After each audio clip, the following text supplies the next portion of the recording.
Hi. So on today's podcast, we're going to be looking at an HR topic that's been making the headlines recently. Diversity, equality and inclusion, or DEI as it's known, or sometimes D&I. And DEI has kind of had a bit of a rough ride recently. It's had, legal challenges, political pressure, polarizing public opinion. And to talk about all of this, I am delighted to be joined by my co-founder of Disruptive HR, Karen Moran. Hi, Karen. Hello. Glad to Great. be here. Yeah, good to see you. And we've kind of seen some fairly extreme criticism of DEI recently, haven't we? From the new administration in the US, been some big, very bold statements, a lot of criticism. And we've also seen some big companies like Google, Meta, McDonald's, Amazon kind of announcing kind of seemingly all together on the same day. I know it wasn't exactly on the same day, but it was very, very close proximity, and pulling back and renouncing on their DEI commitments. Yeah, and I think another trend that we're seeing is that D&I roles are kind of declining. So I think there was some recent stats where there was a 43% decrease in D&I job postings between 2022 and 2024, which I think we're probably not very surprised about. But yeah, it's complex, isn't it? Complex topic. But I think, despite all the noise that we're seeing in the press, I'm not sure that that these companies don't care about diversity. I think there's some legal pressures. I think a lot of organisations are now worrying they've gone too far the other way, and they're worrying about positive discrimination. There's been lots of legal challenges in the US, and the UK, and I think these organisations are trying to work out how to stay committed to it without crossing into that kind of risky territory. Yeah. So what's your take, Lucy, on the? I just kind of feel, again, it's complex, right? So I've got very mixed feelings about this. I think on the one hand, the fact that it was seemingly spontaneous, but so obviously in response, and I'm talking about the rollback of commitments, so obviously in response to the announcement from the new administration in the US, I think was just so obviously cynical and opportunistic. And I think it reveals an underlying lack of real commitment. I think they could have handled it differently. And I think it's going to potentially cause them some real issues with trust with their employees later on. But on the other hand, I think it does reflect not just the company announcements, but all of the noise we've seen in the press recently. It reflects a growing concern, I think, that's shared by lots of people and lots of HR people that we've spoken to, and probably we would include us in that. That there are some issues with the way that that DEI has been delivered. There's this great book that you and I have read by Tina Nielsen and Lisa Kaplinsky called Inclusion Nudges. We'll put the link to the book in the post and the show notes. And they have very cleverly kind of summarized what's going wrong with a lot of traditional DEI efforts. For example, they say that we focus too much on compliance, hitting quotas, setting targets for managers, launching initiatives, putting managers on mandatory training programs to hit their targets without really tackling the cultural issues that underpin them. They talk about the fact that we've fallen into the trap of what they call being busy bees, doing loads, and we would recognize us. Yeah, that was absolutely us, doing loads and loads of stuff, but not really making a massive difference. And then another tactic that they said just hasn't really worked is what they call fix the difference approach. And this is where we try to help underrepresented groups fit in rather than addressing the system that makes it harder for them in the first place. I think linked to all of that, there's also this kind of almost this separate world of DEI, with its own language, where people who aren't in the minority groups kind of don't feel like it's got anything to do with them. I think if we're genuinely going to make the workplace more inclusive, DEI has to be seen as a place where everyone can join in, everyone can have a voice, rather than it feeling too exclusive. So I don't think that this backlash is the end of D&I or DEI, but I do think we in HR can use it as an opportunity to reset and to do it better. Yeah. So I think, you and I have spoken about this, so we're in violent agreement on this, but, where would you start? Okay, well, I think where I'd start is our D&I statements.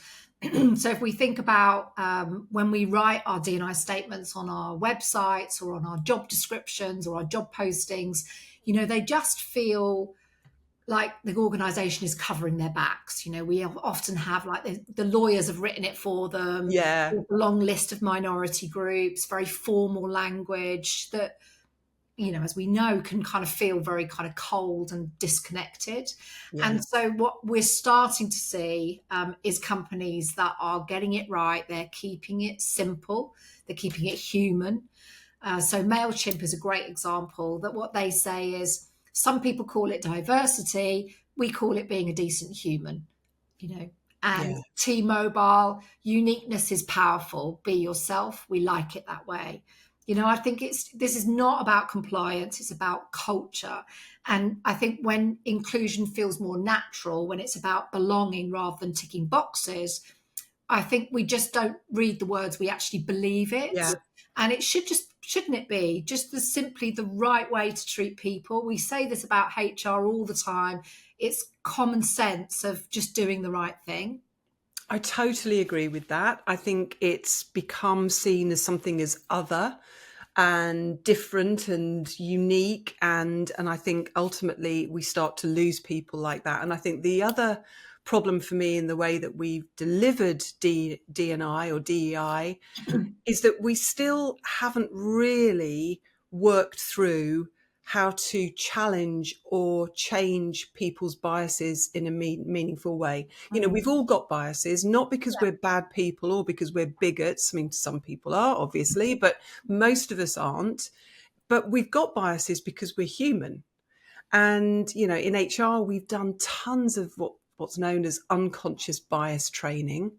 I've spent billions on it. But just making people aware that they have bias isn't the same as actually challenging those biases effectively. There was some research done in 2021 by the London School of Economics, and it found that whilst knowledge of our biases was improved by going on this training, it actually led to worse diversity stats in the longer term. I think there's something about managers kind of almost being given a pass and like, it's not your fault. Not my fault. Yeah. It's unconscious, nothing I can do about it. So I'll just carry on regardless. Whereas what we're beginning to see now are companies like Epic Games and Arla Foods who embed these kind of bias checks into the hiring and promotion processes. So it's about nudging managers to think twice before they make their choice. So it's actually in the moment where they're doing the hiring decision, not putting them on a training program 6 months before and expecting it to have an impact, but actually prompting them and nudging them. I think Epic Games call it the second look rule, don't they? Just take a second look. So nudging managers in the moment whilst they're making the decision, I think is a use. It's not going to change the world overnight, but I think it's more effective than the training program. You've got Ernst & Young with their approach to promotion decisions and hiring decisions, where they do what's called a PTR check. So this is where another manager would say, is this person just your preference? So the P, it's that kind of, I just like them, is it a tradition, the T? The reason you've chosen them is because we've always had somebody with those skills, or we've always had somebody from that university, or we've always had somebody who worked in the office. And then finally, or is it just an actual requirement of the role? So so that kind of, again, not going to change the world, but a PTR check at the point when managers are making a decision.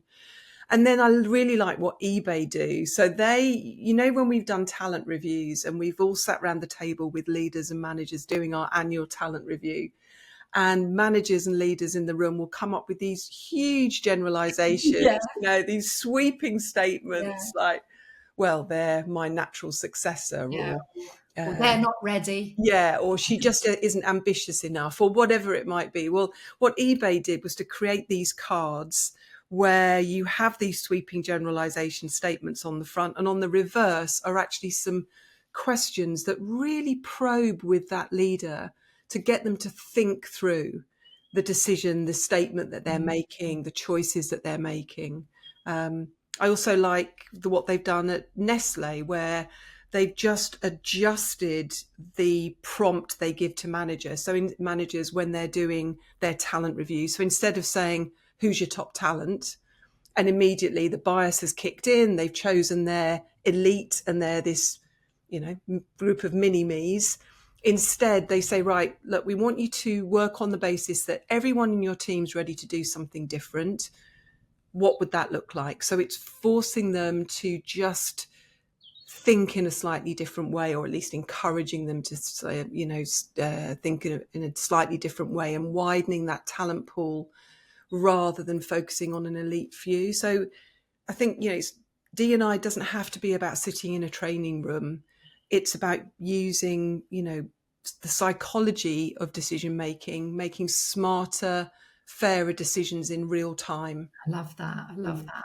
And of course, I think particularly now with AI that we can use technology, and that can help us really reduce bias particularly in hiring. Now, of course, there are some risks with AI, but I think as we train it more, we are able to make kind of fair decisions, particularly at scale. So we know there are many companies already doing this really well. IBM, Johnson & Johnson, using these kind of AI-driven skills assessments. And the idea is that you're taking the subjectivity out of hiring. So instead of relying on that all gut feel of that's the person for me, what they're saying is AI can help us focus on what really matters. Can the person do the job?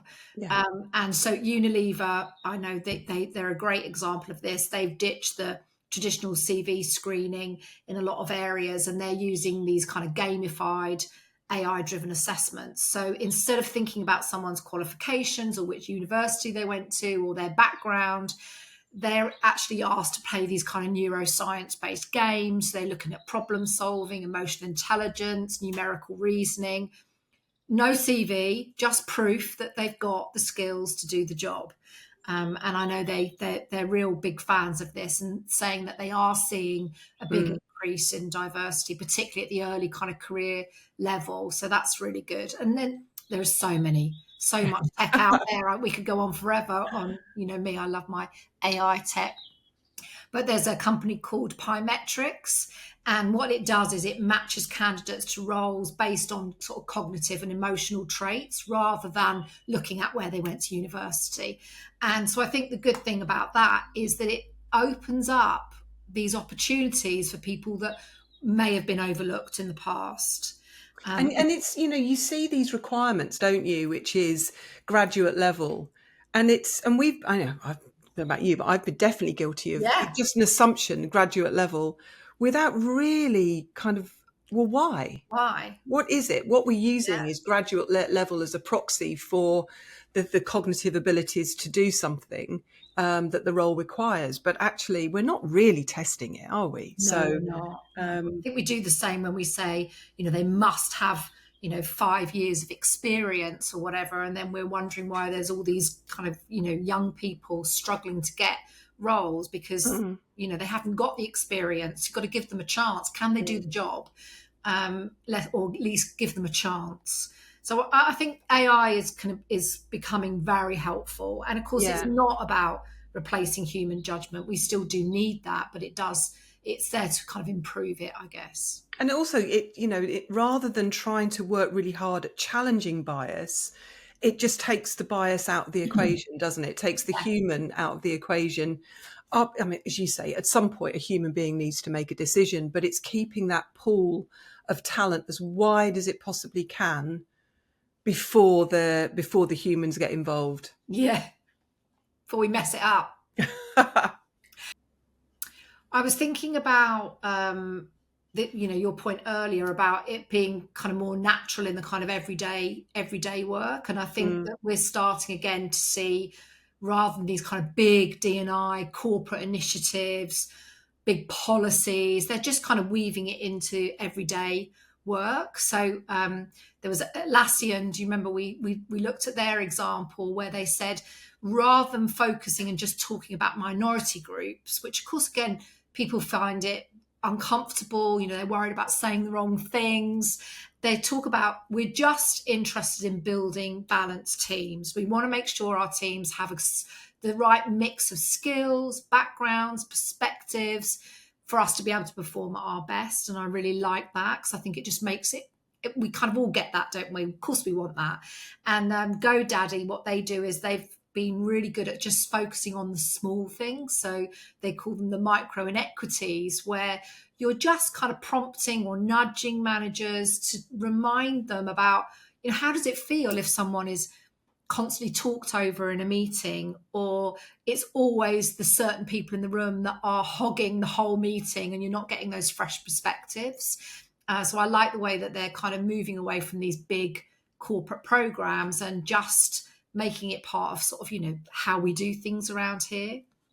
Yeah, I mean, I think this is so important that, as you say, there is a risk that we focus on these big campaigns. We think in HR that they've got to be, they've got to have a title and name and marketed and so on.